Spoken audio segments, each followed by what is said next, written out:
Olá!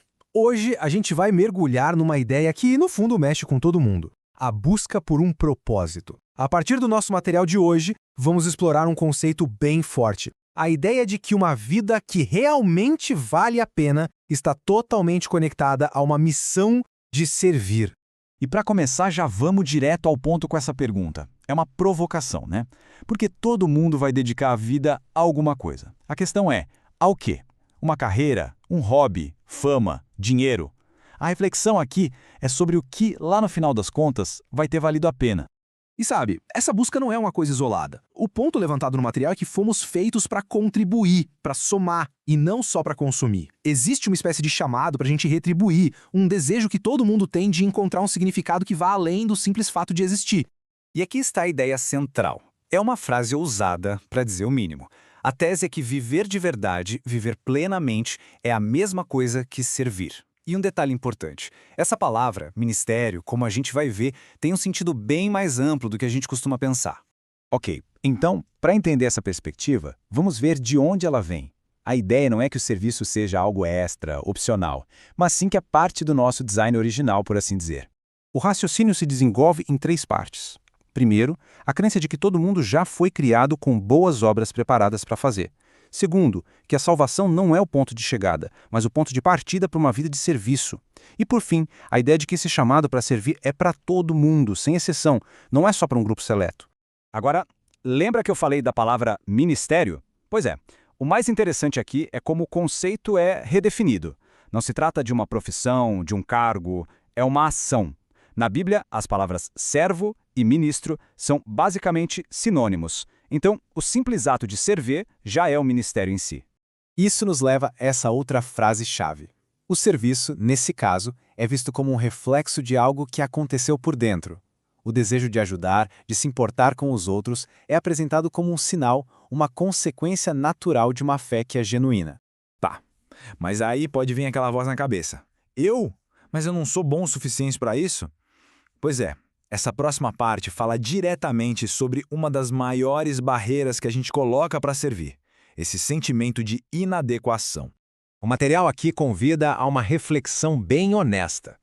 Qual é a nossa desculpa favorita? Ah, estou muito ocupado, tenho meus próprios problemas, não tenho talento para isso. A ideia é identificar o que é que a gente usa como barreira. E para derrubar de vez essa desculpa da inadequação, olha só que lista impressionante. O material traz uma galeria de figuras bíblicas cheias de falhas super-humanas. Moisés gaguejava, Pedro era um poço de impulsividade. A lista continua e mostra claramente: perfeição nunca foi um pré-requisito. E o resumo da ópera é esse aqui. A mensagem é muito clara. O que importa não são os talentos que uma pessoa acha que tem ou não tem. O que importa é a disposição. É estar com o coração aberto e disponível para ser usado. Beleza. Depois de superar essa barreira da inadequação, o próximo passo é uma verdadeira mudança de mentalidade. O material descreve isso como um sinal de maturidade, a transição de uma vida focada em receber para uma vida focada em dar. E para ilustrar essa ideia, tem essa analogia que é fantástica. De um lado, o mar da Galileia, que recebe água e também deságua, e por isso é cheio de vida. Do outro, o mar morto, que só recebe água, não tem para onde escoar, e o resultado é morte, estagnação. A lição é direta: uma vida que só consome, que não contribui, acaba estagnada. E para reforçar esse princípio de servir, o texto traz o exemplo máximo do cristianismo. A ideia central apresentada aqui é que a verdadeira grandeza não está em sentar e ser servido, mas sim em se levantar e servir.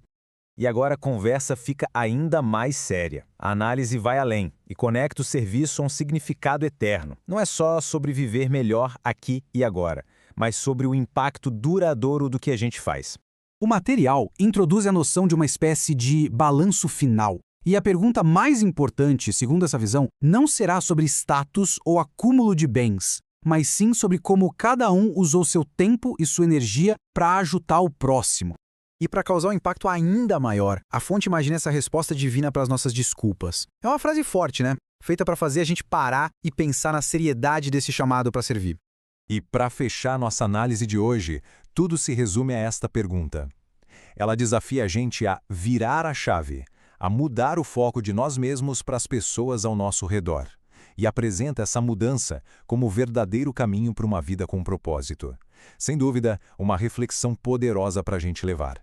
Gostou do vídeo? Deixa seu like e comentário, compartilha com alguém que precisa assistir e ser abençoado.